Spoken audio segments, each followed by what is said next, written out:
Today I will be telling you all about the magical healing powers of fairy tales. Come join me. Hi everyone, I'm Heidi. I'm a Malaysian author, and today I will be telling you all about the magical healing powers of fairy tales. Now, this week's episode is going to be a little different from what we've been doing so far. What usually happens is I tell a Nusantara folktale and we go into a little bit of an analysis about that folktale. But this week, I'm being a bit lazy. I want to kill two birds with one stone, and I will be giving you instead a presentation that I've prepared for something else. But don't worry, it's all relevant, it's all interesting. You'll love it. MBBY, which is the Malaysian Board of Books for Young Children, approached me and asked me to present a paper for the International Conference on Children and Books.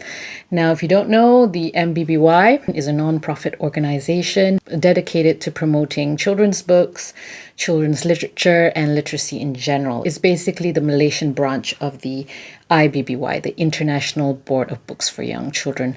I'll put a link down below to details of the MBBY and IBBY if you're interested. MBBY actually contacted me and a few other children's illustrators and authors to contribute to an anthology. This was in conjunction with the Silver Jubilee of Putrajaya, the city. So as a result, we have a book called Gemilangnya Putrajaya, or Magnificent Putrajaya. I have a story in this book. Of course, it's a fairy tale that I made up myself. My story is called Putrajaya and the Fairy of Perang Besar.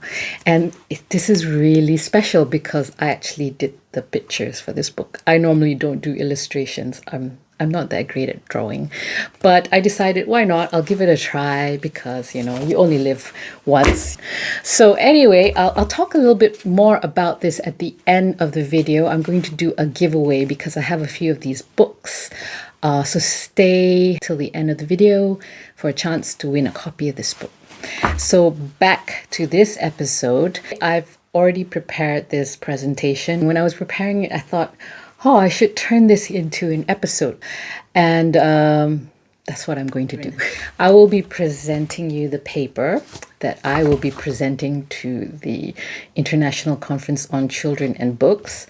Now, the theme of the conference is Stories for Survival, which perfectly suits what I do because fairy tales are essentially stories of survival. There'll be a bit more in this presentation compared to the MBBY presentation because I only get 20 minutes for that. And I hope that you enjoy it. In this presentation, I want to focus on three things. The first is, what are the elements of a fairy tale? Secondly, how do some of these elements show us that fairy tales are stories of survival? And thirdly, how can we use fairy tales as a way to heal and to grow? First of all, what are the elements of a fairy tale? What is the definition of a fairy tale? I think we all know by now what a fairy tale and folk tale is. They are instantly recognizable. Here I'm talking about stories like Sang Kancil, Cinderella, Bawang Putih Bawang Merah, and Little Red Riding Hood. However, not all these types of stories fall within the definition of a fairy tale. So let's look at some of the different elements which make up a fairy tale. And in this, I will refer to the queen of folk tales and fairy tales. She is a writer, professor, a fairy tale scholar, Marina Warner, who wrote the book Fairy Tale, A Very Short Introduction. So Marina Warner, I'll put a link down below to her details as well. She says that there are various elements of a fairy tale. The first is that essentially a fairy tale is a tale filled with magic, enchantment, and transformation, which is an important element, and we'll get into this later. Secondly, the fairy tale can enter into very dark places. Mothers die, stepmothers are cruel to their stepdaughters, tyrants murder people, and parents abandon their children. These are very dark and difficult areas which the fairy tale enters into, and as such, these stories are often used as tools to help people deal with the difficulties in life. I will be focusing on this aspect in this talk. Thirdly, Fairy tales can move and travel between cultures and across time. It can also move and spread through different media. So, for example, you can have fairy tales in books, in illustrations, in pictures, art, film, and plays. In fact, film, which is considered a performance media, plays an important role in the spread of fairy tales today. Fourthly, an important characteristic of the fairy tale is that this element of magic and enchantment and the supernatural. So the supernatural is there to help us cope, because another feature which is important is that there must be justice and consolation at the end of the tale. We must be assured that whatever horrors the character faces during the story will be resolved and will eventually come to an end. The fifth element is that the fairy tale genre often imagines that the story has been told by a previous storyteller. In other words, the story that you are hearing now is a variation from a story from the past. The sixth element is that fairy tales are written in the shared language of symbols and images. We know that we are in fairy tale territory when we have magic pumpkins, magic mirrors, enchanted castles, and talking animals. The next feature of a fairy tale is that fairy tales drive our imagination because of their simple and flat nature. There is very little description in a fairy tale, and there is very little gray area. It's quite distinct. So most characters don't even have a name. They are called the girl, the boy, the king, the princess. Most places also do not have names. The story is said to take place in a castle, the village, the seaside. This flat, undescriptive nature allows us, the reader, to fill in the gaps with our own imagination. It allows us to put ourselves in the shoes of the protagonist.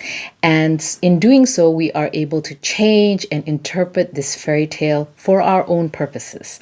The malleable and changeable nature of the fairy tales allows us to adapt and reshape the story to our own individual lives. The next characteristic of a fairy tale is that a fairy tale is a generic narrative term for a certain kind of enchanted story that takes you to another world. The ninth element is that, on the whole, even children know that this is a made-up world where anything can happen because it's being invented, and as such, it does not command a deep commitment of belief. And finally, the heroes and heroines overcome their destinies, which are often quite terrible, and there's a spirit of heroism in the humor of the tale. So all these elements make up a fairy tale, but how do these elements show us that these are tales of survival? And how can we use these types of stories to cope and deal with life's difficulties? So let's look at fairy tales as stories of survival. Fairy tales contain strategies for survival. To demonstrate this, let me tell you the story of Little Red Riding Hood. You know this one, right? A little girl who likes to wear a red hood is asked to take a basket of food to her grandma, who lives deep in the woods. On the way, she meets a wolf who asks her where she's going, and she foolishly tells him. He races to grandma's house, swallows grandma up, dresses up and disguises himself as grandma, gets into bed and waits for the girl because he plans to eat her. Now, the earliest written version of this tale comes from the 17th century, and this is by Charles Perrault. And later on, there's another famous written version of it by the brothers Grimms in the 19th century, in 1812. In Perrault's version, the girl and her grandmother get eaten by the wolf, and that is the end of the story. This unhappy ending was later explained by Perrault himself. He said that this story should be considered a forewarning for young girls to avoid strangers.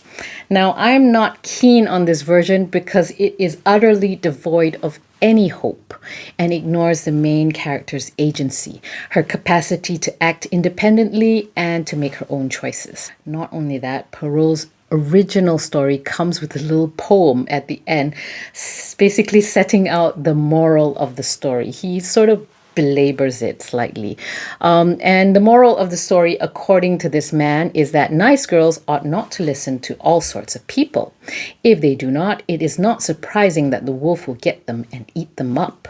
As for wolves, these come in all variations, and among them, the gentle wolves are the most dangerous of all, particularly those who follow young girls into the streets, even into their homes. The author here wanted not only to entertain his readers, but to teach them a very specific lesson. By doing this, he essentially robbed the fairy tale of much of its meaning. The writer who really goes into this is Bruno Bettelheim, who wrote the book The Uses of Enchantment, The Meaning and Importance of Fairy Tales. This is a very good book. It is slightly controversial. I'll go into Bruno Bettelheim in another episode. This version is oversimplified, and the author clearly states his moral lesson, which turns a tale into a cautionary tale, which spells everything out completely. The reader is unable to activate his imagination by giving the story a personal meaning, because it's basically spelled out for you. Perrault even belabors the point with that little ditty at the back, the poem at the back. Now, a fairy tale's magic and value is destroyed when the writer belabors its meaning. All good fairy tales have a meaning on many different levels, and only the reader, in this case the child, can know which meanings are significant to him at any particular time. Over time and with subsequent rereadings, the child will uncover hidden truths under the layers of this story. And this is something which is special, because by doing this, the child has created something for himself. Rather than being told the meaning, the child discovers it from himself. And this is quite a powerful thing. This is also the view of Bruno Bettelheim. That was the child's Perrault. I can't pronounce it. Okay, so I'm sorry if I pronouncing it wrong. So that was the Perrault version from the 17th century, quite a while ago. I'll talk about Charles Perrault in another episode. Later on in 1812, the brothers Grimm came up with their own version of the story, and this one is a little bit more hopeful. Grandma and Little Red are swallowed by the wolf. However, a hunter, who is a man of course, comes by. He slices up the wolf's belly and saves both Grandma and Little Red Riding Hood.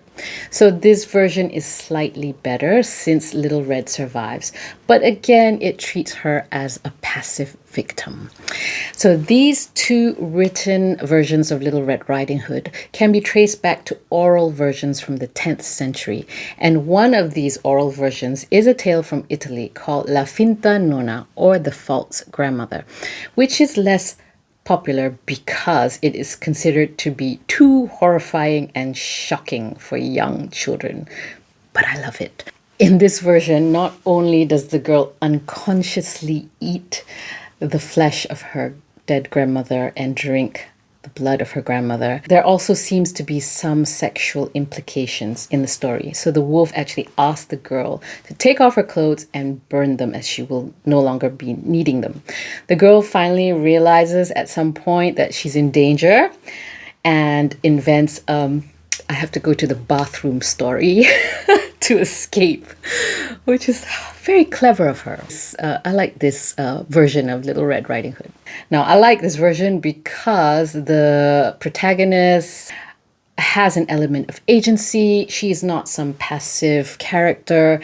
She can think on her feet. She realizes she's in danger. She takes steps to save herself. She has a strategy for survival. So even though this version is more disturbing, and I don't think many parents would tell this version to their kids, it is more powerful and it makes more sense because the girl uses her wit, her cunning to escape from the wolf.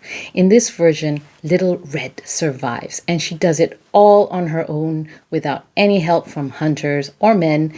This is a powerful story of survival.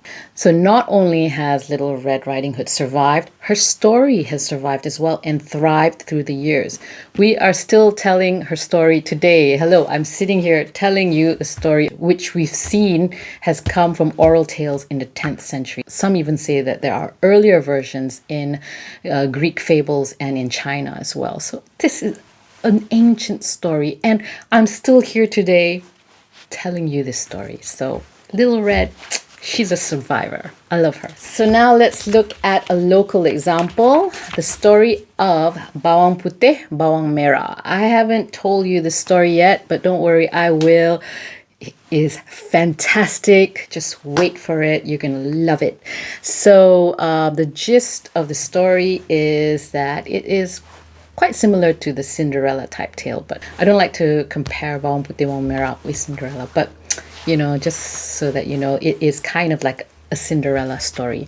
So in this story, a man has 2 wives, and each wife has their own daughters. So you know straight away that there's going to be trouble. So the second wife, she is not the main wife. She's not the first wife. She wants to get rid of her competition, so she actually murders the first wife. As a result, the daughter of the first wife, who is called Bawang Putih, she is forced to work as a servant in her own home and is abused by her stepmother and stepsister, who is called Bawang Merah. So Bawang Putih receives help in the form of her dead mother, who gets transformed into a magical fish. However, when the stepmother discovers this, she kills the fish and forces Bawang Putih to eat it. So Bawang Putih's mother gets murdered twice in this story, okay?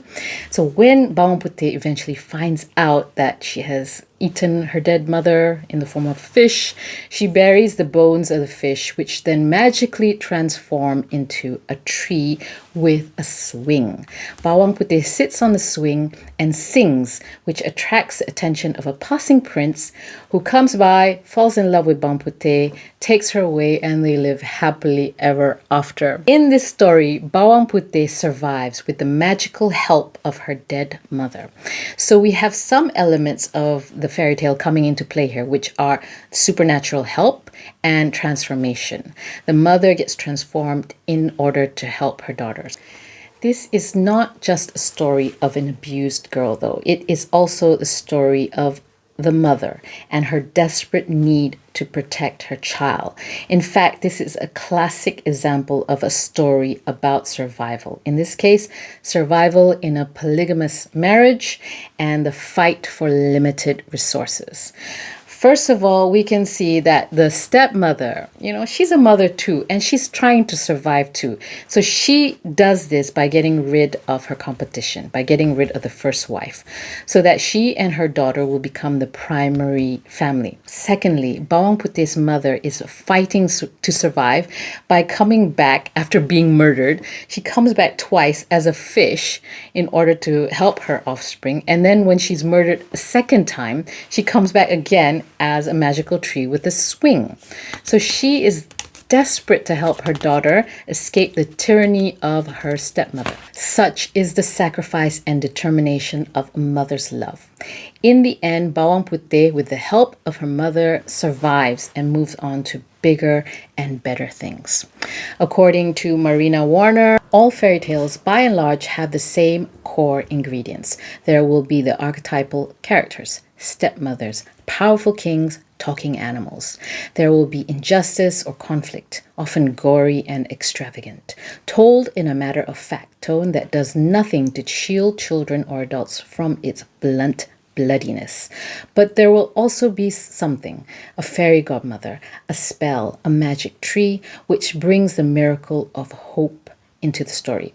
Fairy tales, Marina Warner writes, evoke every kind of violence, injustice, and mischance, but in order to declare it need not continue. Fairy tales conjure fear in order to tell us that we need not be so afraid. So let's consider a few other elements of a fairy tale which makes them stories of survival. So the first element that we want to look at is fairy tales as a journey and a means of transformation. So a fairy tale is a journey. It is a form of transport, like a car, a plane, a train. It transports us to other places. Fairy tales travel and move. They come from our distant past into our present, and they are the stories we leave behind for our children and loved ones. And just like the story of Bawang Putih Bawang Merah, fairy tales contain transformation. Mother turns into fish, turns into tree.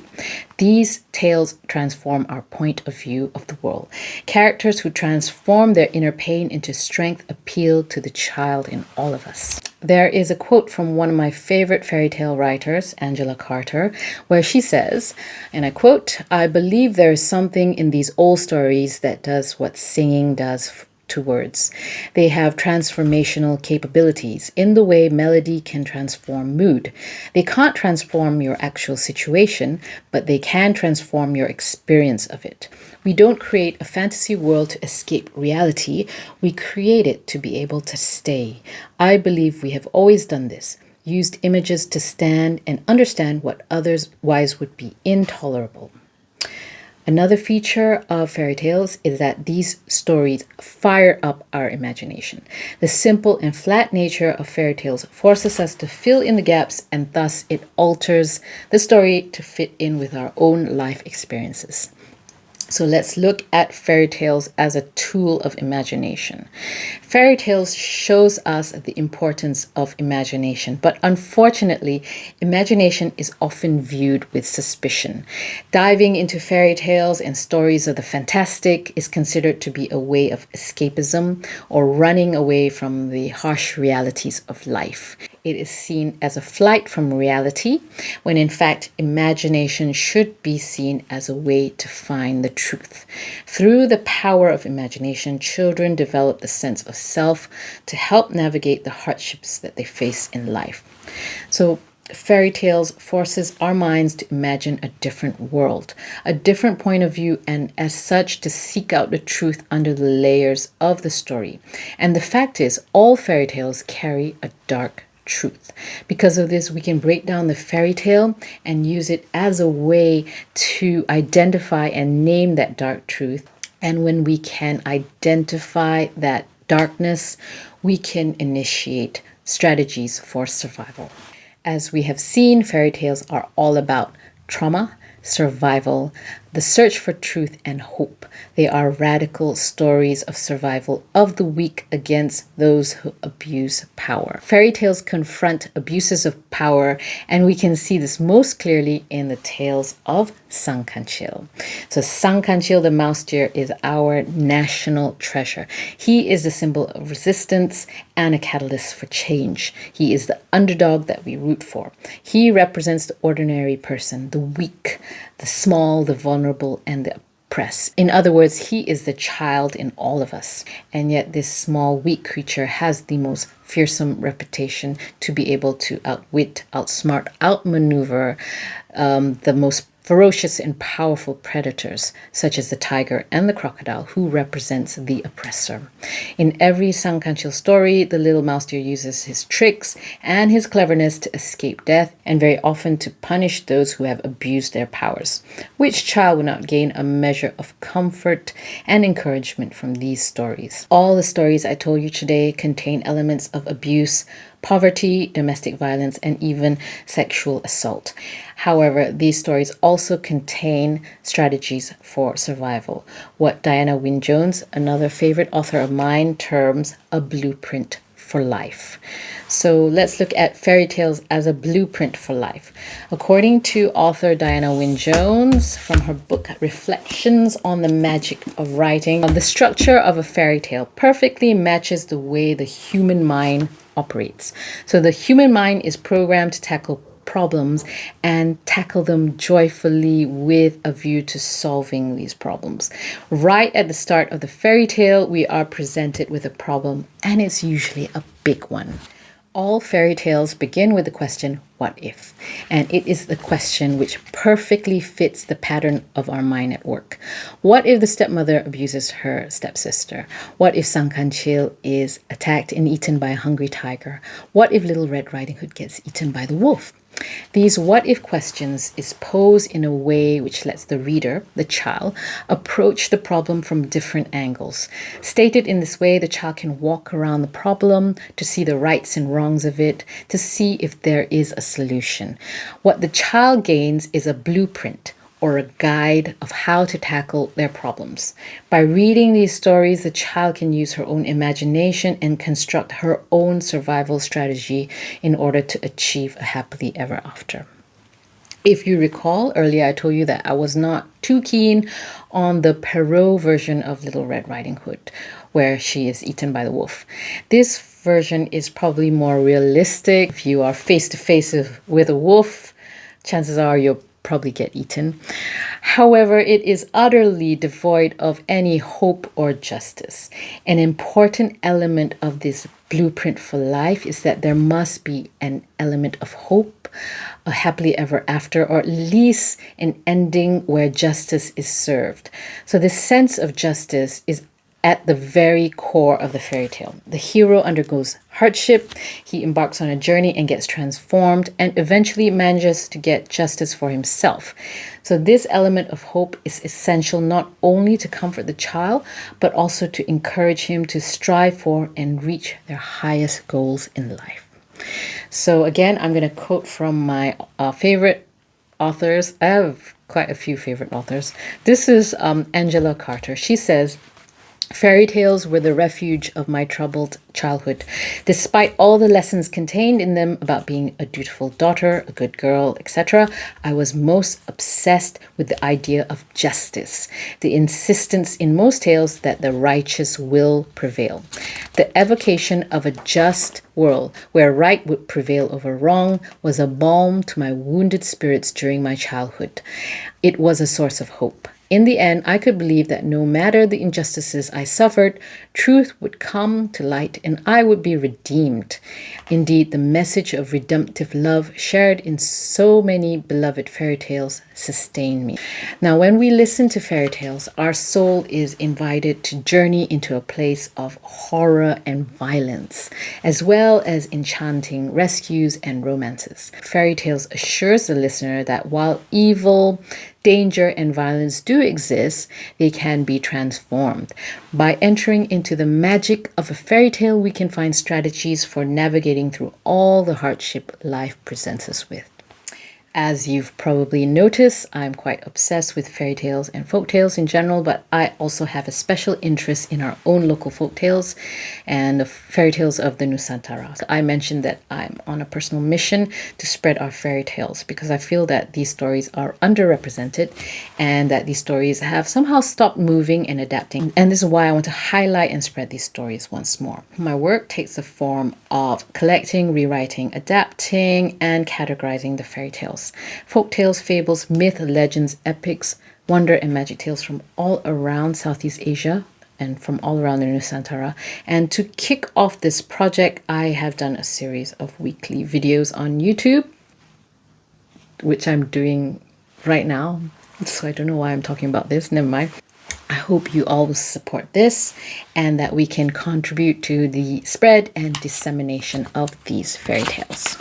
Now, I'm doing this project, this YouTube channel, for various reasons, but one of the most important reasons is that I truly believe in the magical healing powers of fairy tales. Fairy tales contain a special element which facilitates the healing process, and even more so than any kind of self-help or factual books, fairy tales can be used as a means of helping not just children, but all of us survive and navigate some of the hardships we face in life. I believe that fairy tales leads us to a pathway to understanding our world and transforming our lives. Thank you. So that's the end of my presentation, my talk. I hope you enjoyed it. Next week, we'll go back to our usual format. I will be telling you a story and we'll analyze it. I think we're going to go to Langkawi and I'll tell you the story of Masuri. I mentioned earlier that I'll be doing a giveaway at the end of this video. I've never done this before. I hope it works. Just leave a comment below in the comment box and I will randomly pick a few winners and you will get a copy of this book, Gemilangnya Putrajaya, and you'll be able to read my story, Putrajaya and the Fairy of Perang Besar, which I'm very proud of. And more importantly, you'll be able to see my illustrations. Thank you again for watching. If you like this video, please like and subscribe to my channel and support me in my mission to spread these fairy tales. I will see you in the next video.